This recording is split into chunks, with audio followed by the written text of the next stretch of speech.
La sortie de Pape Gueye, c'est ce qui a totalement déstabilisé la rencontre. C'est lui qui tenait l'entrejeu. Avec tout le respect que j'ai pour Pape Thiaw, cette décision me laisse dubitatif. Alors je ne dis pas que l'entrée de Lamine Camara n'était pas à faire. Je dis tout simplement que Pape Gueye n'était pas celui qui devait sortir. J'estime, et ça n'engage que moi, que ce n'était pas la bonne décision. Car Pape Gueye était dans l'entrejeu le régulateur. Celui qui arrivait à cadenasser le milieu terrain belge. Ils étaient totalement dépourvus de situation et de solution de l'autre côté. Après une égalisation, c'est toujours facile de parler. Parce qu'à 2-0 à 15 minutes de la fin, tu te dis que c'est quelque chose que tout le monde aurait pu faire. Et malheureusement, on a senti dans cette rencontre que Pape Gueye était beaucoup trop important pour le Sénégal. Mais tout s'est joué au Mans. Le Sénégal a ultra dominé sa rencontre. La technique est toujours présente. Mais le mental, malheureusement, n'est plus là. Ce genre de match, il y a quelques mois en arrière, le Sénégal l'emporte haut la main. Mais ce soir, ils ont vu une équipe belge qui leur a posé des difficultés en toute fin de match. Il est très important de savoir gérer les temps. Encore une fois, c'est quelque chose qui est très facile à dire derrière un téléphone. Mais il ne faut pas désespérer. Il faut tirer des enseignements et avancer, toujours en travaillant et en se disant que l'avenir sera meilleur. Êtes-vous aussi d'accord que la sortie de Pape Gueye, c'est ce qui a littéralement changé cet effectif du Sénégal? Vos avis en commentaire.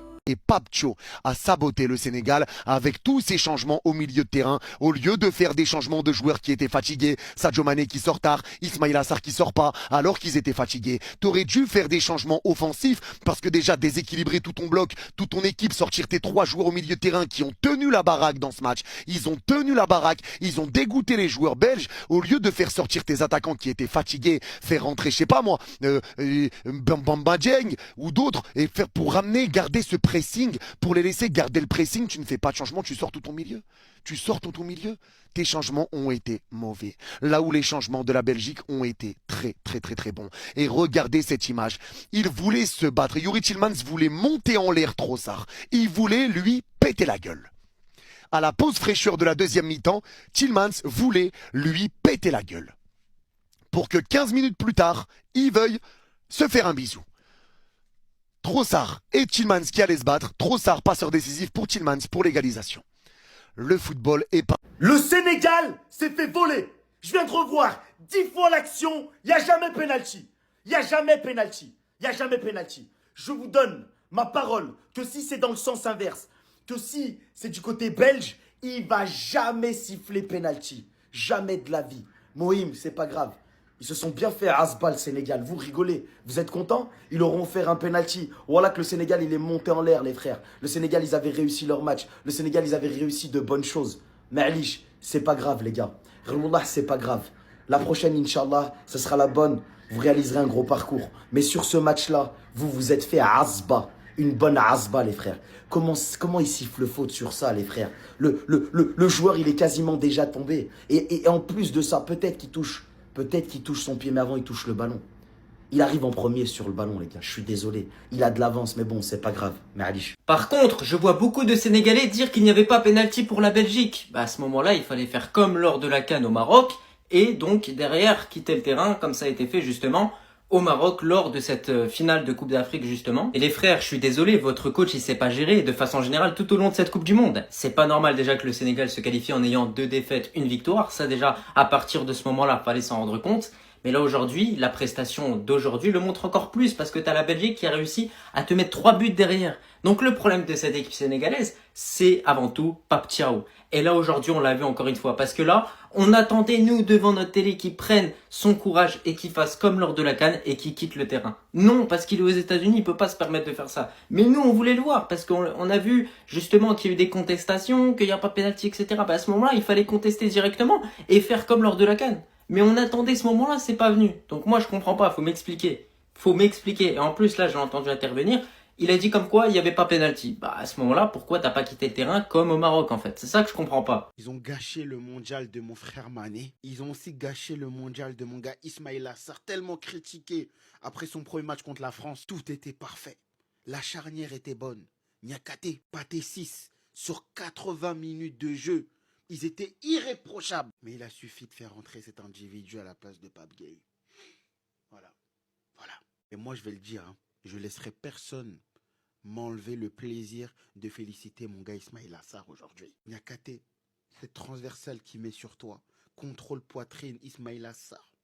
Il partait sur son 4e but aujourd'hui. Je me voyais déjà tellement loin avec lui dans la compétition, les gars.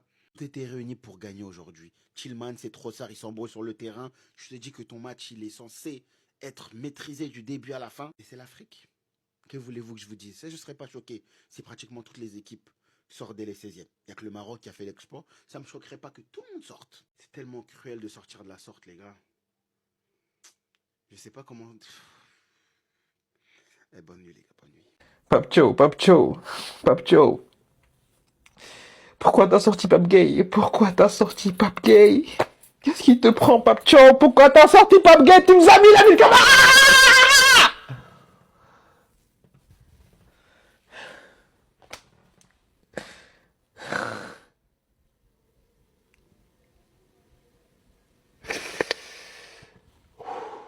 Pape Joe.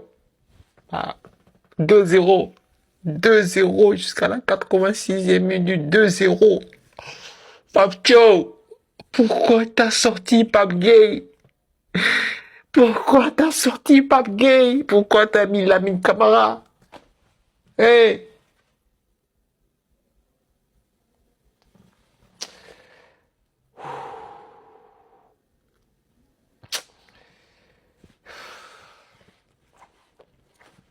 Pape Joe. Oh. J'ai pas les mots, les gars. J'ai pas les mots. J'ai pas les mots, les gars. J'ai pas les mots. Vous sortez plus du stade.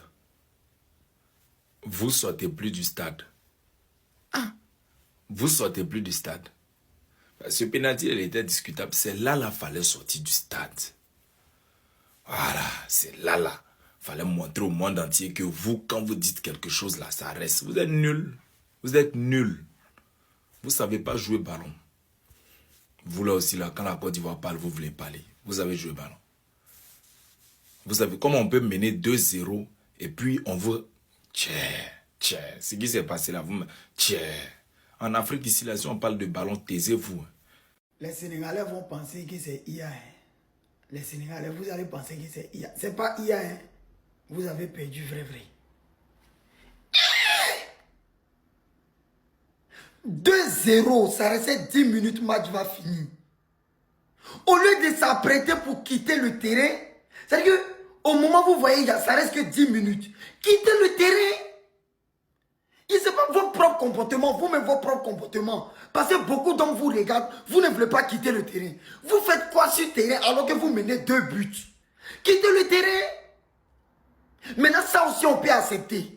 Vous continuez à jouer, on égalise, on va en prolongation. Vous avez un pénalty contre vous et vous restez au terrain.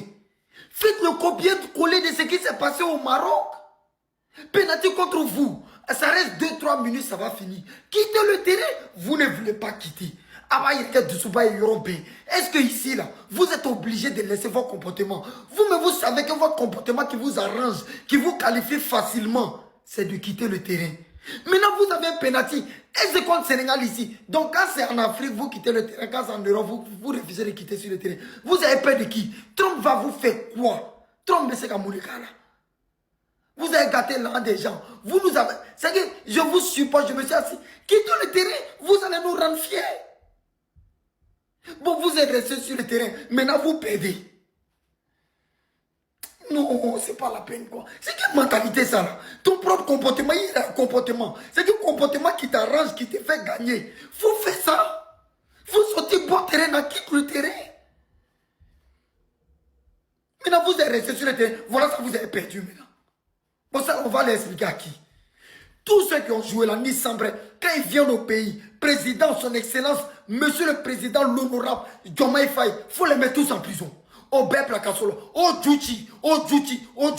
Quand on touille, parce que Fadena Malola, ceux-là, ils mettent honte sur un pays. C'est quel comportement ça là?